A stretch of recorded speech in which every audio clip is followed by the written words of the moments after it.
வணக்கம் ஃப்ரெண்ட்ஸ். ஓம்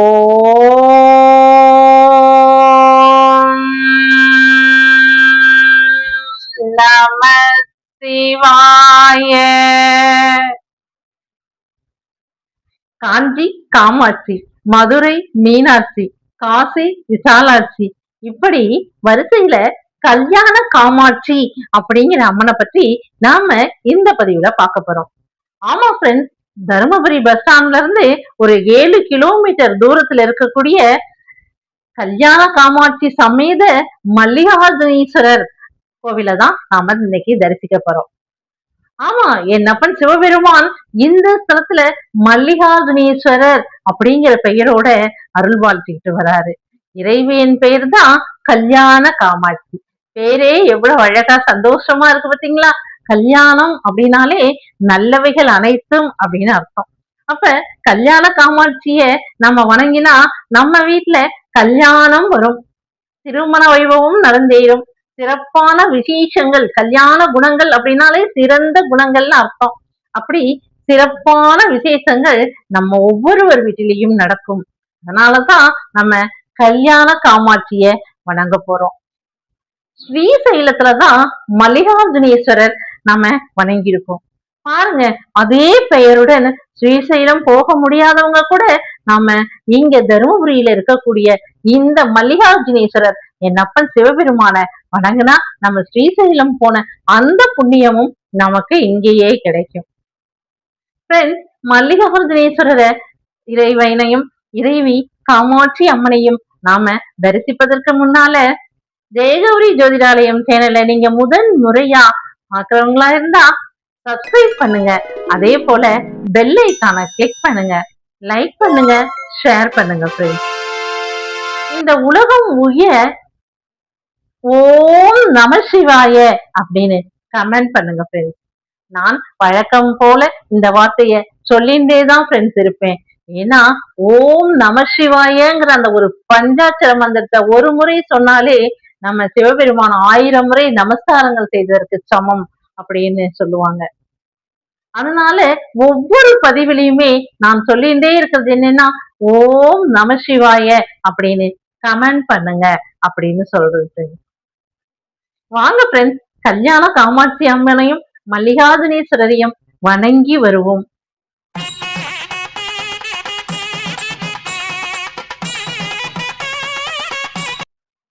தருமபுரி பஸ் ஸ்டாண்ட்ல இருந்து ஒரு 7 கிலோமீட்டர் தூரத்துல இருக்கக்கூடியதுதான் நம்ம கல்யாண காமாட்சி கோவில்னு சொன்னேன். இந்த கோயில கோட்டை கோயில் அப்படின்னு சொல்றாங்க. ஏன்னா தருமபுரியில உள்ள கோட்டையில உள்ள கோவில் அப்படிங்கிறதுனால கோட்டை கோவில் அப்படின்னு சொல்றாங்க. கல்யாண காமாட்சி உடனுரை மல்லிகார்ஜுனேஸ்வரர் திருக்கோவில் அப்படிங்கிறது கோவிலுடைய பெயர். இங்கே கோயிலுக்கு 2 வாசல்கள் உள்ளன. ஒண்ணு கிழக்கு கோபுர வாசல், இன்னொன்னு தெற்கு வாசல். 2 வாசல்கள் இருக்கு. இதுல கிழக்கு கோபுரத்து வழியா நம்ம போகும்போதுதான் நந்தீஸ்வரர், பலிபீடம் எல்லாமே இருக்கு பாருங்க. அதற்கப்புறம் உள்ள போன உடனேயே நமக்கு மல்லிகார்ஜுனேஸ்வரர் அருள்பாலிக்கிறார். எப்படி தெரியுமா? ஒரு சிறப்பு வாய்ந்ததா சதுர வடிவில இருக்காரு. இங்க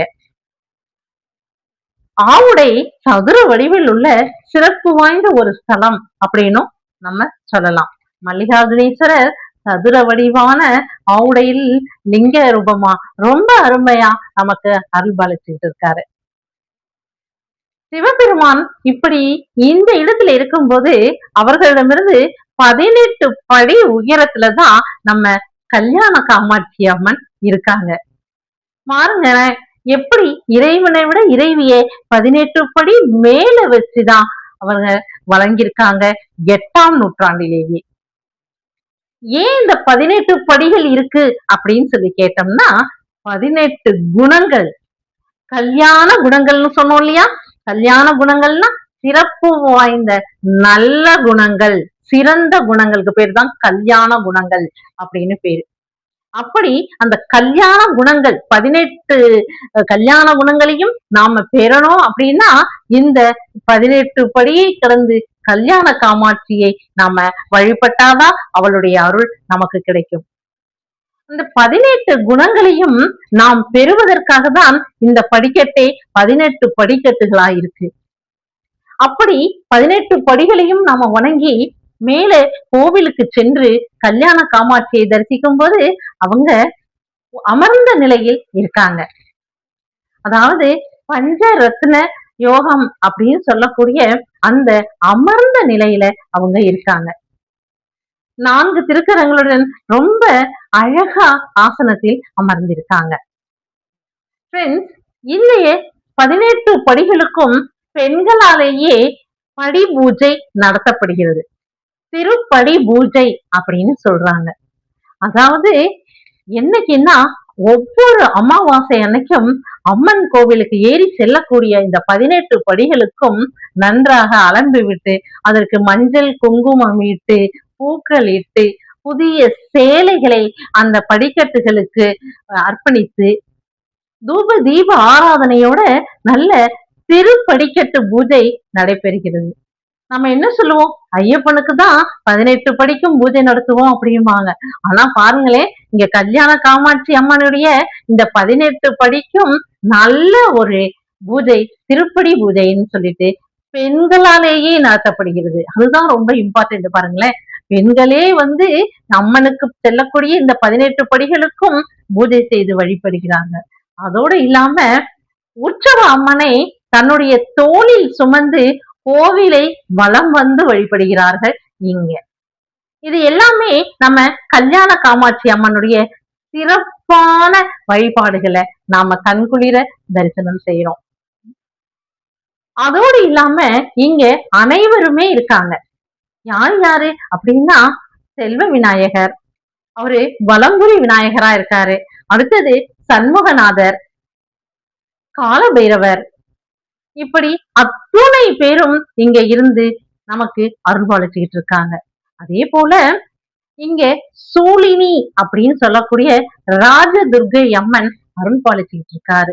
இந்த ராகு தோஷம் உள்ளவங்க, நாகதோஷம் உள்ளவங்க எல்லாமே ராகு காலத்துல வந்து இந்த ராஜதுர்கை சூலினிய அபிஷேக ஆராதனைகளோட வழிபட்டு செல்வதை பார்க்க முடிஞ்சது. அதே போல ஃப்ரெண்ட்ஸ், தேய்பிரை அஷ்டம் அன்னைக்கு, அதாவது தேய்பிரை அஷ்டமி அன்னைக்கு ஒரு கல்யாண மாலை அப்படிங்கிற ஒரு ஹோமத்தை நடத்துறாங்க அங்க. அந்த ஹோமம் முடிந்து வழிபாடுகள் முடியும் போது நமக்கு கந்தர்வ ராஜ கல்யாண மாலைன்னு சொல்லிட்டு மாலைகளை பிரசாதமா நமக்கு கொடுக்குறாங்க. இந்த பிரசாதங்களும் இந்த வழிபாடுகளிலும் யார் கலந்துக்கிறா அப்படின்னா திருமண பாக்கியம் வேண்டும் அத்தனை பெண்களும் ஆண்களும் கலந்துக்கிறாங்க.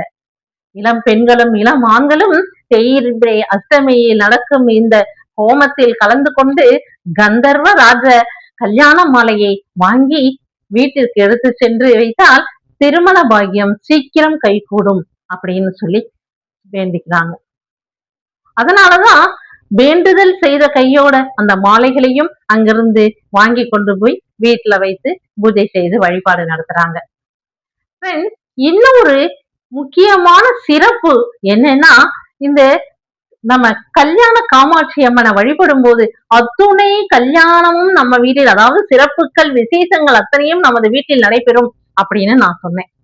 ஆமா, 18 படிகள் மட்டும் இல்ல ஃப்ரெண்ட்ஸ், இங்க பாருங்களேன், ஸ்ரீ சக்கரத்தை அம்மனுக்கு முன்பாகவோ இல்ல ஸ்ரீ சக்கரத்தின் மேல அம்மனோதான் நமக்கு பிரதிஷ்டை பண்ணிருப்பாங்க. ஏன்னா ஸ்ரீ சக்கரத்தின் வலிமை அப்படிப்பட்டது. அம்மனே ஸ்ரீ சக்கரமா இருக்கிறதா நமக்கு நம்பிக்கை. அப்படி இருக்கும்போது இங்க ஸ்ரீ சக்கரத்து மேல, அதாவது அந்த தனி சன்னதி முழுக்கவே ஸ்ரீ சக்கர ரூபத்திலேயே அமைக்கப்பட்டிருக்கு.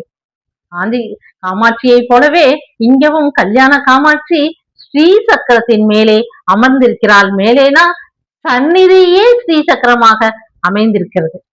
இதுல இந்த ஸ்ரீ சக்கரத்தில் உள்ள இந்த சந்நிதியானது 18 யானைகள் தாங்கி நிற்கிறது.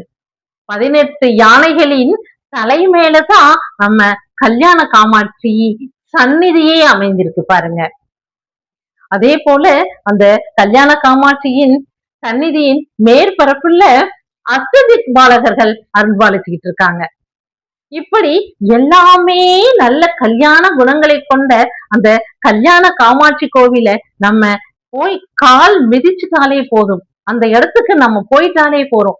நமக்கு எல்லா விசேஷங்களும் நடைபெறும். திருமண வைபவமும் கைகூடும்.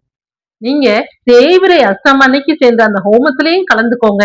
அதே போல அமாவாசை அன்னைக்கு பெண்கள் படி பூஜையில கலந்துட்டு நீங்களும் அதை போல படி பூஜையில கலந்துட்டு பூஜை வழிபாடுகள் செய்யலாம்.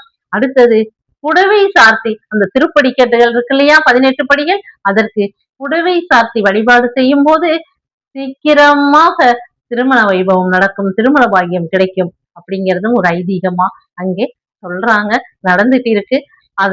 அதற்காக வழிபட்டு திருமணம் கைகூடியதும் வந்து வழிபாடு செய்யறாங்க இருக்காங்க இல்லையா, வேண்டுதல் நிறைவேற்றவங்க, அவர்களையும் பார்த்தோம். ரொம்ப சந்தோஷமா இருந்தது ஃப்ரெண்ட்ஸ். ஒரு முறை இந்த கோட்டையில இருக்க தருமபுரி கோட்டையில இருக்கக்கூடிய கல்யாண காமாட்சியையும் நம்ம மல்லிகார்ஜுனேஸ்வரரையும் இங்க இருக்கக்கூடிய அனைத்து பரிவார தேவதைகளையும் வழிபட்டு திருமண பாக்கியத்தை நாம நம்ம வீட்டுல வர வைப்போம் ஃப்ரெண்ட்ஸ். ஓகே ஃப்ரெண்ட்ஸ், இன்னும் ஒரு பதிவுல உங்களை நான் சந்திக்கிறேன். பாய்.